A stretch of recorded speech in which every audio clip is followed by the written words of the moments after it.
সুফি কাউসার আলী রহমতুল্লাহ মাজার আছে, যদি কোনো সময় হয় জিয়ারত করতে।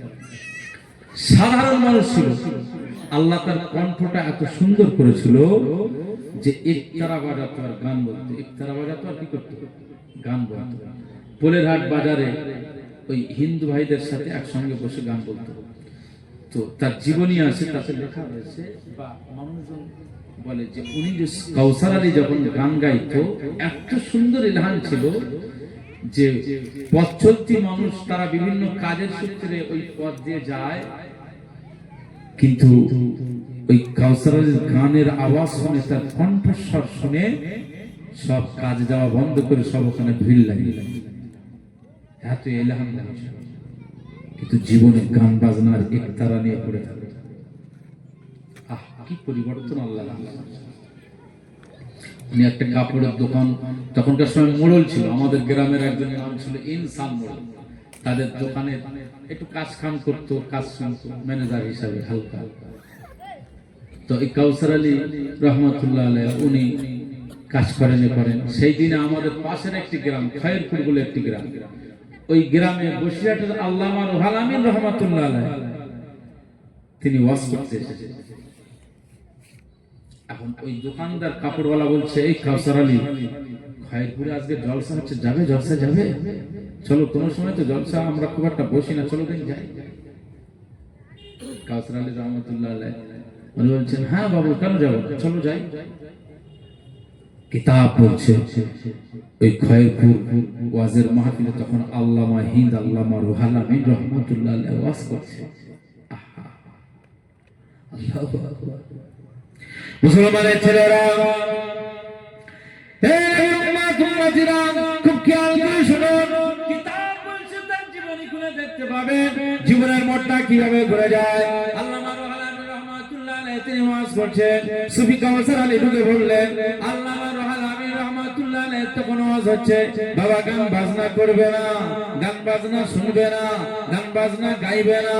আল্লামা রুহুল আমিন রহমাতুল্লাহ আলাইহ এই ওয়াজ করছেন, আর সুফি কাউসার আলী ওই ওয়াজের মাহফিলে যখন ঢুকেছেন আর উনি শুনছেন, আল্লামা রুহুল আমিন হুজুর যেন ওনাকে দেখেই বলছে গান বাজনা করবে না, গান বাজনা শুনবে না, গান বাজনা গাইবে না। না, গায়ক গায়িকাদেরকে আমার আল্লাহ পাক আখিরাতে জাহান্নামী করে দেবে। আমার আল্লাহ পাক আখিরাতে তাকে আগুনের ভিতরে আমার আল্লাহ শাস্তির ভিতরে ফেলে দেবে, সহ্য করতে পারবে না। আমার আল্লাহ তোমার কণ্ঠস্বর দিয়েছে, এই কণ্ঠ দিয়ে তুমি আযান দাও, এই কণ্ঠ দিয়ে কোরআনে জিকির করো, এই কণ্ঠ দিয়ে তুমি কোরআনের আয়াত তেলাওয়াত করো, আর এই কণ্ঠ দিয়ে তুমি না মুস্তাফা জানে নাশিদ গাও, না শরীফ পড়ো। না, তোমার এই কণ্ঠ আমার আল্লাহ দান করে দিয়েছেন, এই কণ্ঠ দিয়ে তুমি আল্লাহর কালাম পড়বে, আমার আল্লাহ খুশি হয়ে যাবে। গান বাজনা গাইবে না, গান বাজনা করবে না, গান বাজনার আওয়াজ দিবে না। আল্লামা রুহুল আমিন হুজুর যেন কাউসার আলীকে লক্ষ্য করে বলছেন, না না, কাউসার আলী রহমাতুল্লাহ আলাইহ ওয়াজের মাহফিলে বসে হুজুরের চোখ দিয়ে পানি গড়িয়ে যায়, পানি গড়িয়ে যায়, পানি গড়িয়ে যায়। সুফি কাউসার আলী রহমাতুল্লাহ আলাইহ এই সময় চোখ দিয়ে পানি গড়িয়ে যায়। ওয়াজ শেষ হয়ে গেল, সুফি কাউসার আলী রহমাতুল্লাহ আলাইহ ওয়াজ শেষ হওয়ার পরে চলে গেলেন হুজুরের কাছে, হুজুর আমাকে ক্ষমা করে দেন, আমাকে মাফ করে দেন, আমাকে বায়াত করে নেন। আমি আজকে কাউসার আলী আজ আপনার ওয়াজের মাহফিলে চলে এসেছিলাম, আপনার ওয়াজ শুনে আমার ভিতরের সব আমার আল্লাহ হেদায়েতের জায়গা খুলে দিয়েছে। জীবনে এরকম ওয়াজের জায়গা আমি তোমারটা বসি নাই, আজকে ওয়াজের জায়গায় বসে গেছি। হুজুর, আজ আমি জাহান্নাম থেকে জান্নাতের দিকে এগিয়ে যাওয়ার বাসনা জেগেছে, আমার আল্লাহ যেন আমাকে ক্ষমা করে দেয়। ও হুজুর, আজকে আপনি আমাকে তওবা করিয়ে দেন, তওবা করিয়ে দেন, বায়াত করে নেন, তওবা করিয়ে দেন। কাউসার আলী রহমাতুল্লাহ আলাইহ হুজুরের দরবারে কাঁদেন আর বলেন, আমাকে তওবা করিয়ে দেন। আল্লামা হিন্দ আল্লামা রুহুল আমিন রহমাতুল্লাহ আলাইহ বলেন, কাউসার আলী রহমাতুল্লাহ আলাইহ শোনো, আমি রুহুল আমিন তোমার তওবা করিয়ে দিতে পারি, তবে তোমার মুরিদ হিসাবে আমার মুরিদ তুমি হবে না। যাও, কলকাতায় চলে যাও, কলকাতায় চলে যাও, আমার পীর মুজাদ্দিদুজ্জামান তোমার ওই দরবারে পাঠিয়ে দিলাম, তুমি আমার পীরের হাতে বায়াত হয়ে যাবে।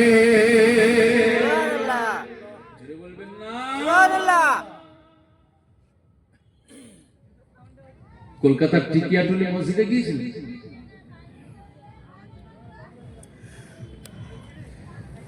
যার কণ্ঠ দিয়ে গান বাজনা শুনলে মানুষ কাজ বন্ধ করে দিয়ে গানের আসরে বসে যেত, সে তওবা করছে গান থেকে, জীবনের গান করে। আমার নানিজি হায়াতে আছেন এখন, তিনি বলেন, যেহেতু ওনার শ্বশুর হতেন, উনি বলেন জীবনের যতদিন হায়াতে ছিলেন ততদিন উনি যখনই কোরআন পড়ত, কোরআন পড়ার সময় ওনার চোখ দিয়ে টপ টপ করে পানি পড়ত। আমার নানিজি বলছেন যে উনি যেন পড়তেন, মানে এমন ভাবে চোখ দিয়ে পানি পড়তেন যেন উনি কোরআন পড়ছেন আর যেন বুঝতে পারছেন, এরকম ব্যাপার। কিন্তু আসলে ওটা না। মুসলমানের ছেলেরা, খুব খেয়াল করে শোনো, আসলে তিনি এটা বোঝাতে চাইছেন আল্লাহ জীবনে আমি এই কণ্ঠ দিয়ে গান গেয়েছি, গান বাজনার আওয়াজ দিয়েছি, জীবনে আপনার নাফরমানি করেছি, আজকে আমি কাউসার আলী আপনার সেই কণ্ঠ দিয়ে কালাম পড়ছি, কালাম তেলাওয়াত করছি, এটা আপনার কালাম, আমার বিয়াদবি হয়ে গেল, আমি কাউসার আলীকে আপনি মাফ করে দেন, আপনার কালাম পড়তে যে আজকে সেই কণ্ঠ দিয়েই পড়ছি, আমার গুনাহকে মাফ করে দেন, সাফ করে দেন।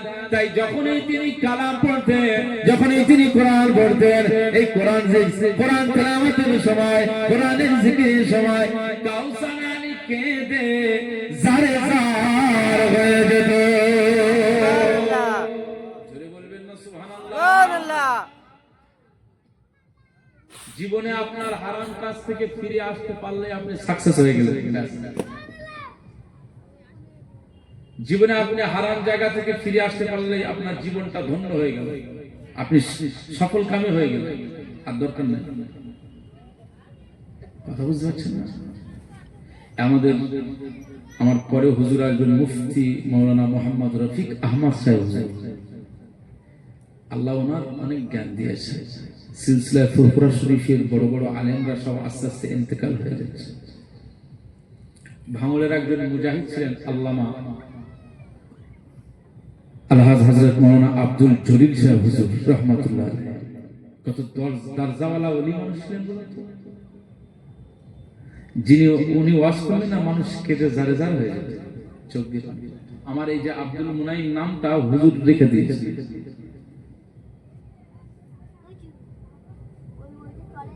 কোনটা কোনটা চলে না? ওই চলে না, এলসিডিটা চলে। ওই ওখানে বলো, যাও ওই মাইকওয়ালা ভাই রয়েছে ওখানে বলো। এই বাইরে বক্সে চলছে না একটু। তো এই আমি যেটা বলতে চাইছি, বড় বড় আলেমরা আস্তে আস্তে সব ইন্তেকাল হয়ে যাচ্ছে। সমাজে আর ভালো ভালো আলেম আমরা যদি না পাই কি হবে বলুন? যার কঠিন পরিস্থিতি আসছে, ঈমান আমান বাঁচানো খুব কঠিন হয়ে যাচ্ছে। আমাদের সম্পদ এটাই, সোনাও দামি, রূপও দামি, ল্যান্ড প্রপার্টি জায়গা জমি দামি, আপনার প্রাসাদ, আপনার বিল্ডিং, এগুলো কি সব দাম। কিন্তু হুজুর আসছে, আচ্ছা আলহামদুলিল্লাহ, তাকবীর দেন, নারায়ে তাকবীর। একটু তাকবীর হবে না? নারায়ে তাকবীর। আমরা হুজুরের দিকে ফিরিয়ে আনা, জাহান্নাম থেকে জান্নাতি বানিয়ে দেওয়া আবু বকর সিদ্দিক হুজুর এই কাজগুলো সেই সময়ে করেছিলেন। আমার আল্লাহ মুজাদ্দিদুজ জামানের এই অবদান আর এই খিদমতটাকে আমার আল্লাহ আমাদের জন্য কবুল করে নিয়েছে। সুবহানাল্লাহ, জোরে বলবেন না সুবহানাল্লাহ। আল্লামা রুহুল আমিন বসিরাটি রহমাতুল্লাহ আলাইহি, ওনার মুরিদ ছিলেন, ওনার খলিফা ছিলেন। শুধু মুরিদ না, মুরিদ তো লাখ লাখ মুরিদ ছিলেন, কিন্তু খলিফা ছিল, খলিফা আলাদা জিনিস। মানে আমার ইন্তেকালের পরে বা আমার জীবদ্দশায় তুমি তোমার জায়গাতে তুমি মুরিদ করবে, তুমি এই ডিপার্টমেন্টটাকে তুমি দেখভাল করবে, এর নাম খলিফা, প্রতিনিধি করে দেবো। দেখা যাচ্ছে বাংলাদেশের জমিনে আল্লামা নেসারউদ্দিন সারসিনা রহমাতুল্লাহ আলাইহি, দাদা হুজুর কেবলার অনুপস্থিতিতে আল্লামা নেসারউদ্দিন হুজুরের হাতে সব বায়াত হতো। মুজাদ্দিদুজ জামানের অনুপস্থিতিতে আল্লামা রুহুল আমিন হুজুরের হাতে সব বায়াত হতো। এগুলো হচ্ছে প্রতিনিধি, খলিফা। আল্লামা রুহুল আমিন রহমাতুল্লাহ আলাইহি তিনি বর্ণনা করছেন, দাদা হুজুরের হাতে হাজার হাজার হাজার হাজার মানুষ এসে যেভাবে বায়াত হতো এবং তওবা করত, যা দেখে মানে ভাষায় বর্ণনা করা যাবে না। বাংলাদেশের জমিনে এক একটা মাহফিল হতো, এখানে তো আমরা কয়েকজন মানুষ এক্ষুনি গুনলেই 2 মিনিটেই বলে দেওয়া যাবে যে কতজন মানুষ বসে আছে। আর আবু বকর সিদ্দিক ওয়াল কুরাইশি রাহমাতুল্লাহ আলাইহি তিনি বাংলাদেশের পাটনাতে, ঢাকাতে, সাতক্ষীরাতে আর বিভিন্ন জায়গায়, খুলনাতে যখন ওয়াজ নসিহতের মাহফিলে যেতেন, তো সেই ওয়াজ নসিহতের মাহফিলে যখন তিনি যেতেন, মানুষের কানে কানে গুঞ্জন হয়ে যেত ফুরফুর। আর আবু বকর সিদ্দিক রাহমাতুল্লাহ আলাইহি তিনি আমাদের বাংলাদেশের পাটনাতে আসছে, এই সাতক্ষীরাতে আসছে, এই খুলনাতে আসছে, মানুষের মুখে মুখে এই গুঞ্জন যখন চলে যেত, তো হাজার হাজার মানুষ সব চতুর্দিক থেকে পঙ্গপালের মতো তার ওয়াজ শোনার জন্য, তার ওয়াজের মাহফিলে হাজির হয়ে যেত। একবার জোরে বলুন সুবহানাল্লাহ। আল্লামা গোলাম রাহমাতুল্লাহ বলছেন যে শুধু তারা ওয়াজ শুনতেন তা না, ওই ওয়াজের মাহফিল থেকে হাজার হাজার মানুষ হুজুরের হাতে বায়াত হতো। মদখোর, জিনাখোর, জুয়াখোর, চোর, গুন্ডা, বদমাইশ, চিটিংবাজ, ধাপ্পাবাজ, এই সব শ্রেণীর মানুষ মুজাদ্দিদুজ জামানকে পেয়ে তার যেন চাঁদ হাতে পেয়ে গেছে, তাই আজ ছাড়া যাবে না। হুজুরের হাতে একেবারে বায়াত হয়ে যেত। জীবনের মতো চুরি করা বন্ধ করে দিয়েছিল, জীবনের মতো মদ খাওয়া বন্ধ করে দিয়েছিল, জীবনের মতো গান বাজনা করা তারা বন্ধ করে দিয়েছিল। এবং আল্লামা রুহুল আমিন হুজুর বলছেন, তারা যে দাদা হুজুর কিবলার হাতে যে এইভাবে বায়াত হয়ে গেছে, এই বায়াত হওয়ার সাথে সাথেই আল্লাহ আমার পীর হয়ে গেল কেন? এটাই শেষ হয়ে যাবো। এটা দাও ভাই, বেটা শেষ। কুরাইশ রাহমাতুল্লাহ আলাইহির হাতে বায়াত হয়ে চোর চুরি করা বন্ধ করে দিয়েছে, মদখোর মদ খাওয়া বন্ধ করে দিয়েছে। তাওবা করে তারা, আল্লামা গোলাম হুজুর বলেন, তাদের ইন্তেকাল হচ্ছে, তারা আল্লাহর ওলি হয়ে সব মৃত্যুবরণ করেছে। একবার জোরে বলুন সুবহানাল্লাহ। এই মানসিকতা আমাদের থাকার দরকার আছে তো না? জি, কি সুখে আসেন আপনি বলেন?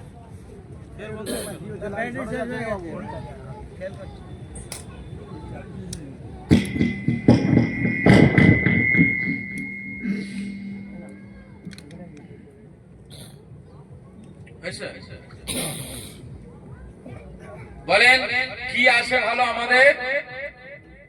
এই যতজন মানুষ আমরা বসে রয়েছি, আমি আব্দুল মুনিম, আমার পেটের সমস্যা।